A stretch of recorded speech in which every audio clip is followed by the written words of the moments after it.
नमस्कार, welcome back to our channel. आज हम फिजिकल फीचर्स ऑफ इंडिया जो कि चैप्टर 2 क्लास 9 का है, उसका थर्ड पार्ट पढ़ेंगे। क्योंकि ये चैप्टर बहुत लंबा है, इसीलिए हमने इसको कुछ पार्ट्स में डिवाइड करके आपको समझाने की कोशिश की है। तो आज हम इसका third part the peninsular plateau discuss करेंगे।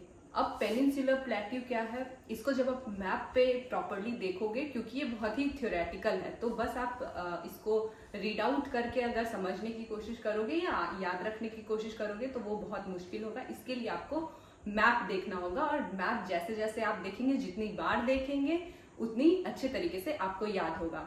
ठीक है। वैसे भी ज्योग्राफी अगर आपको पढ़नी है तो without map you can never understand geography. ठीक है। तो आज हम बात करते हैं पेनिनसुलर प्लेटू के बारे में। तो सबसे पहला पॉइंट है कि पेनिनसुलर प्लेटू है क्या। तो जब हम बात करते हैं प्लेन, प्लेटू और माउंटेन्स का, तो हम जानते हैं कि प्लेन जो होता है वो लेवल लैंड होता है। प्लेटू क्या होती है, थोड़ी सी ऊंची जमीन होती है, और हिल्स जो है वो बहुत ही ऊंची होती है। तो क्या है, प्लेटू जो है वो प्लेन और हिल्स के बीच का रेंज होता है इन टर्म्स ऑफ हाइट, जब हम हाइट की बात करेंगे। तो पेनिनसुलर प्लेटू क्या है, ये एक टेबल लैंड है जो कि old crystalline, igneous and metamorphic rock से मिलके बना हुआ है। ठीक है। किससे मिलके बना हुआ है, इग्नियस और मेटामॉर्फिक रॉक। तो मेटामॉर्फिक और इग्नियस क्या है, ये मैंने लास्ट वीडियो में डिस्कस किया था, उसमें जाकर के आप देखें कि ये कौन से रॉक्स होते हैं, और रॉक का जब स्पेसिफिक चैप्टर आएगा तो इसके बारे में और भी विस्तार से बात की जाएगी। तो ये इग्नियस और मेटामॉर्फिक रॉक से मिलके बना हुआ है। ओल्ड क्रिस्टलाइन है। क्रिस्टलाइन क्या होता है, जब इग्नियस रॉक्स, जब लावा हम बाहर निकलती है तो वो क्या होता है, वो लिक्विड फॉर्म में होता है, और जब वो धीरे धीरे जमती है तो वही पत्थर का रूप ले लेती है। तो जब वो जमने का जो प्रोसेस होता है वो क्या होता है, क्रिस्टल के फॉर्म में होता है, छोटे छोटे टुकड़ों के फॉर्म में होता है। तो उसी को बोला गया है कि ये ओल्ड क्रिस्टलाइन, इग्नियस और मेटामॉर्फिक रॉक्स है। ठीक है। ये एक टेबल लैंड है। टेबल लैंड क्या है, जैसे बात की, ये प्लेन हो गया, ये थोड़ा सा जब ऊपर उठेगा तो ये पठारी क्षेत्र होगा, इसी को हमने टेबल लैंड बोला है। तो पेनिनसुलर प्लेटू क्या है, टेबल लैंड है, composed of old crystalline, igneous and metamorphic rock. अब क्या है नेक्स्ट पॉइंट, कि ये गोंडवाना लैंड से मिल करके, टूट करके बना हुआ है, इसीलिए ये ओल्डेस्ट लैंड मास है।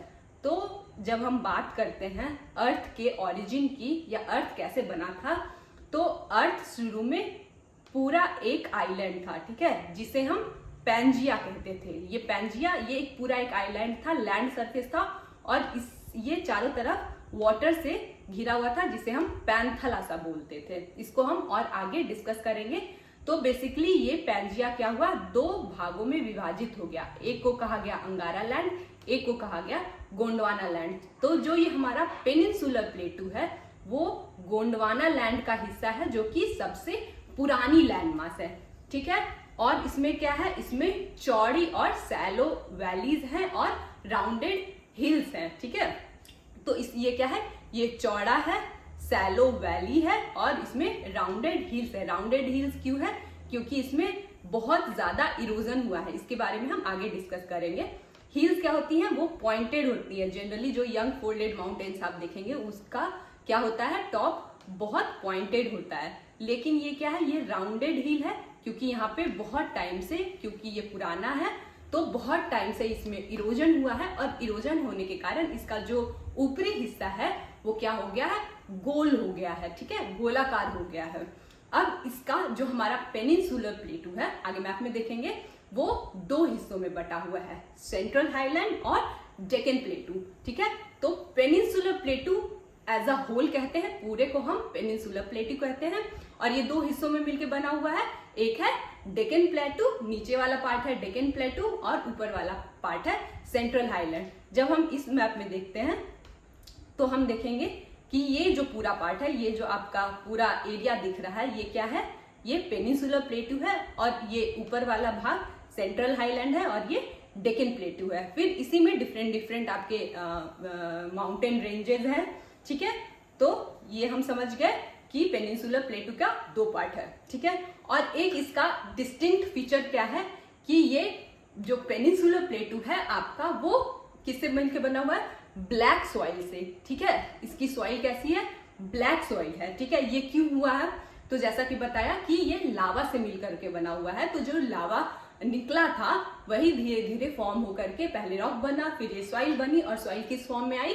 ब्लैक सॉइल के फॉर्म में आई। जानते हैं हम कि जो बाढ़ की मिट्टी होती है उसको अलुवियल सॉइल कहते हैं, जो लावा से मिलके बनी हुई होती है उसे ब्लैक सॉइल कहते हैं। डिफरेंट टाइप्स ऑफ सॉइल भी होते हैं, इसको भी हम आगे के वीडियोस में डिस्कस करेंगे। तो पेनिनसुलर प्लेटू है वो ब्लैक सॉइल से मिलके बनी हुई है, और इस एरिया को क्या कहते हैं? डेक्कन ट्रैप कहते हैं। क्यों?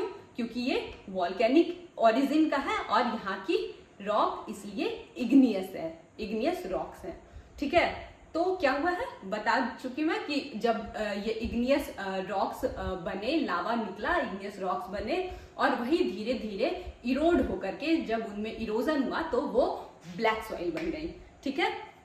तो आगे अब हम डिस्कस करते हैं कि अरावली हिल क्या है। तो हमने इस मैप में देखा, जब हम इस मैप को देखेंगे तो ये हमें क्या दिखता है? ये अरावली हिल्स है। इसके बाद भी जो एनसीईआरटी में मैप दिया हुआ है उसको हम देखते हैं। ये जो है आपका, ये क्या है? अरावली रेंज है। ये हम कहाँ देख रहे हैं कि इसके साउथ में आपका विंध्या रेंज है और सतपुरा रेंज है, ठीक है। तो यही इसमें डिस्कस किया हुआ है कि ये जो अरावली हिल है वो कहाँ है? वो वेस्टर्न साइड में, इंडिया के किस साइड में है? वेस्टर्न साइड में है, और ये north western margin of peninsular प्लेटू बनाता है। जो पेनिनसुलर प्लेटू का जो नॉर्थ वेस्टर्न है, उत्तरी पश्चिमी जो मार्जिन बनाता है, बाउंड्री बनाता है, वो कौन सा बनाता है? वो अरावली हिल्स बनाता है, ठीक है। अरावली हिल्स का एरिया कहाँ है? कुछ गुजरात और कुछ दिल्ली के क्षेत्र में अरावली हिल्स पाए जाते हैं, ठीक है। तो ये क्या है कि अरावली हिल्स बहुत ही पुराना हिल है, तो जिसके कारण इसमें बहुत ज्यादा इरोजन हुआ है, ठीक है। इरोजन होने के कारण इसका जो टॉप है वो बहुत ही राउंड हो गया है और छोटे छोटे टुकड़ों में बट गया है। तो ये ब्रोकन हिल्स है, ब्रोकन चेन ऑफ हिल्स है, ठीक है। और ये कहाँ पे एक्सटेंड करता है? गुजरात टू दिल्ली, ठीक है। जब हम देखेंगे इस मैप में तो ये अरावली रेंज आपका दिख रहा है, और ये सारा एरिया कौन सा है? गुजरात और दिल्ली का एरिया है, ठीक है। तो नर्मदा रिवर जो है वो पेनिनसुलर प्लेटू को दो भागों में डिवाइड करती है, एक सेंट्रल हाईलैंड, दूसरा डेक्कन प्लेटू, ठीक है। तो सेंट्रल हाईलैंड कहाँ है? नर्मदा के नॉर्थ में है, उसके उत्तर के क्षेत्र में है, ठीक है। उसके बाद क्या है कि इसमें हम देखते हैं कि जो पेनिनसुलर प्लेटू का नॉर्थ उत्तरी भाग है वो नर्मदा के उत्तर में जो लाई करता है उसे हम सेंट्रल हाईलैंड कहते हैं, और ये मालवा प्लेटू का बहुत मेजर हिस्सा बनाता है। जो मालवा प्लेटू है उसका मेजर पार्ट ये बनाता है। फिर उसके बाद क्या है? जो विंध्या रेंज है, ठीक है। विंध्या रेंज किससे घिरा हुआ है? सतपुरा और अरावली से। सतपुरा दक्षिण में और अरावली नॉर्थ वेस्ट में, मतलब उत्तर पश्चिम भाग में है। इसको हम मैप में भी आगे देखेंगे। उसके बाद क्या कहते हैं कि जो सेंट्रल हाईलैंड है वही आगे जाकर, जो सेंट्रल हाईलैंड है वो जाकर के मिल जाता है राजस्थान का जो रॉकी और सैंडी डेजर्ट है वो इसको इंक्लूड कर लेता है। मतलब कि जो बालुई और पत्थर वाला क्षेत्र है वो सेंट्रल हाईलैंड के ही भाग में आता है। उसके बाद क्या है कि यहाँ पे जो मेजर नदियां बहती है वो क्या है? केन, बेतवा, सिंध, चंबल, ये सारी नदियां यहाँ पे बहती हैं, और उसका डायरेक्शन, जो उसका फ्लो का डायरेक्शन है वो क्या है? वो साउथ वेस्ट से नॉर्थ ईस्ट की तरफ है, ठीक है। साउथ वेस्ट से ये नॉर्थ ईस्ट की तरफ बहती है, और यही आपके उस लैंड का स्लोप दिखाता है कि लैंड किस तरफ झुकी हुई है। तो ये लैंड किधर झुकी हुई है? दक्षिण पश्चिम से उत्तर पूर्वी की तरफ ये झुकी हुई है, ठीक है। इसीलिए सारी नदियां उसी डायरेक्शन में बहती हैं। और इसको हम आगे देखेंगे कि क्या बोल रहा है? सेंट्रल हाईलैंड है जो कि वाइडर है वेस्ट में और नैरोअर है ईस्ट में। जो पश्चिमी भाग है इसका वो चौड़ा है, और पूर्वी भाग जो है वो कम चौड़ा है, ठीक है। और इसी का जो फर्दर एक्सटेंशन है, जब ये आगे बढ़ता है तो ये दो और भाग बनाता है, बुंदेलखंड और बाघेलखंड, ठीक है। और नेक्स्ट पॉइंट क्या है? Chota Nagpur plateau marks the further eastward extension drained by Damodar river. तो जो छोटा नागपुर प्लेटू है वो इसका ईस्टवर्ड एक्सटेंशन है, पूर्वी तरफ, जब पूर्व की तरफ ये बढ़ता है तो वो छोटा नागपुर प्लेटू बनाता है, जो किससे बना हुआ है, दामोदर रिवर से बना हुआ है। अब इन सारी चीजों को हम देख लेते हैं इस मैप में। तो ये क्या है, अरावली और सतपुरा। अरावली और सतपुरा के बीच में आपका कौन सा रेंज है, ये विंध्यन रेंज है। जो अभी हमने बात करी, ये जो विंध्या रेंज है वो कहाँ पे, उसके नॉर्थ में क्या है आपका अरावली है, और उसके नीचे क्या है आपका सतपुरा रेंज है। फिर क्या है, यहाँ पे हम देखेंगे छोटा नागपुर प्लेटू कहाँ पे है, ये वाला जब हम देखेंगे तो ये आपका छोटा नागपुर प्लेटू दिखाता है। ये विंध्या रेंज है, ये अरावली रेंज है, और ये सतपुरा रेंज है। फिर जब हम इसको मैप में ये सारी रिवर्स देखते हैं, ये चंबल है आपका, केन है, ठीक है, ये सारे आप इंडिया के मैप में खोजने की कोशिश करेंगे कि ये सारी नदियां कहाँ पे है। ये इसका बढ़ा करके मैंने दिखाया है, अब इसको आप इंडिया के मैप में भी देख लेंगे, ठीक है। तो ये चंबल का एरिया है, ये सिंध है, ये बेतवा है, ये केन है, और इसका डायरेक्शन, फ्लो ऑफ डायरेक्शन क्या है, साउथ वेस्ट से नॉर्थ ईस्ट की तरफ ये बहता है, ठीक है। तो आई होप यहाँ तक समझ में आ गया होगा। अब हम नेक्स्ट देखते हैं डेक्कन प्लेटू के बारे में। सेंट्रल हाईलैंड समझ गए, अब डेक्कन प्लेटू के बारे में देखते हैं कि डेक्कन प्लेटू क्या है। तो जो ट्रायंगुलर एरिया है, जो त्रिकोणीय भाग है, वो क्या है, वो आपका डेक्कन प्लेटू है, और वो नर्मदा के साउथ में है, नर्मदा के दक्षिणी भाग में है, ठीक है। और सतपुरा रेंज क्या है, ये इसका ब्रॉड बेस बनाती है उत्तर में, ठीक है। नॉर्थ में ये इसका सतपुरा रेंज इसका बेस बनाती है, और यहाँ पे महादेव, कैमूर और मैकाल रेंजेज है, जो इसका ईस्टर्न एक्सटेंशन है, ठीक है, पूर्वी एक्सटेंशन है इसका। और इसका फिर दूसरा फीचर क्या है कि ये वेस्ट में, पश्चिम में ये ऊंची है, और धीरे धीरे जो इसका स्लोप है वो ईस्टवर्ड की तरफ कम होता जाता है, जेंटल होता चला जाता है, ठीक है। और ये मेघालय, क्राबी एंगलोंग और नॉर्थ काचर जो है वो इसका लोकल नेम है। इसके जो लोकल नेम्स हैं वो ये सारे हैं, मेघालय, कर्बी एंगलोंग और नॉर्थ काचर, ठीक है। तो ये क्या है, ये जो छोटा नागपुर प्लेटू है उसको और ये किससे सेपरेट करता है, एक फॉल्ट से सेपरेट करता है, ठीक है। फॉल्ट के बारे में भी मैंने पिछले वीडियो में डिस्कस किया है, उसमें जाकर के आप देख सकते हैं, ठीक है। तो और इसके 3 प्रोमिनेंट जो हिल्स हैं वो कौन कौन से हैं, गारो, खासी और जयंतिया। जब हम इस मैप में देखेंगे, इस मैप में हम देखते हैं कि क्या है, यहाँ पे ये जो सारा एरिया है, गारो, खासी और जयंतिया, ये क्या है, इसी का एक्सटेंशन है, डेक्कन प्लेटू का ही एक्सटेंशन है, जो कि एक फॉल्ट के थ्रू सेपरेट करता है छोटा नागपुर प्लेटू से। छोटा नागपुर प्लेटू और इन तीनों हिल्स को अलग करने वाला एक फॉल्ट है, ठीक है, यहां तक समझ गया। उसके बाद क्या है, और क्या दिया हुआ है, वेस्टर्न और ईस्टर्न घाट के बारे में। तो अब हम ईस्टर्न घाट का क्या क्या फीचर्स है, उसके क्या क्या पॉइंट है, और वो वेस्टर्न घाट से कैसे अलग है, ईस्टर्न और वेस्टर्न घाट एक दूसरे से कैसे अलग है, ये हम आगे के ये हम आगे जानेंगे, ठीक है। तो जो ईस्टर्न और वेस्टर्न, ये नाम से ही बता रहा है कि जो ईस्ट का एरिया होगा, जो पूर्वी भाग होगा, उसे हम ईस्टर्न घाट कहेंगे, और जो पश्चिमी भाग होगा उसे हम वेस्टर्न घाट कहेंगे, ठीक है। तो पेनिनसुलर का जो ईस्टर्न पार्ट है उसे हम ईस्टर्न घाट कहते हैं, और वेस्टर्न पार्ट को वेस्टर्न घाट कहते हैं, ठीक है। तो वेस्टर्न घाट का फीचर क्या क्या है, वेस्टर्न घाट क्या है, वो ईस्टर्न घाट से ज्यादा ऊंचा है, उसका जो ऑल्टीट्यूड है, उसकी जो ऊंचाई है वो ईस्टर्न घाट से ज्यादा है, और उसका एवरेज एलिवेशन क्या है, 900 to 1600 मीटर। मतलब वहां पे जो भी हिल्स हैं उसका जो एवरेज ऊंचाई है वो क्या है, 900 से 1600 मीटर है, जबकि ईस्टर्न घाट का जो एवरेज ऊंचाई है वो कितनी है, वो 600 मीटर्स है, ठीक है। तो एवरेज एलिवेशन से हमें पता चल गया कि वेस्टर्न घाट फॉर ऑब्वियस ऊंची है, ठीक है। और क्या है, height of the western Ghat progressively increase from north to south. जैसे जैसे हम नॉर्थ से साउथ की तरफ आते हैं, उत्तर से दक्षिण की तरफ आते हैं, वैसे वैसे वेस्टर्न घाट की जो है वो हाइट इंक्रीज होती चली जाती है, ऑल्टीट्यूड उसका बढ़ता चला जाता है। और इसका हाईएस्ट पीक कौन सा है, वेस्टर्न घाट का हाईएस्ट पीक है अनाईमुड़ी, जो कि 2695 मीटर ऊंचा है, ठीक है।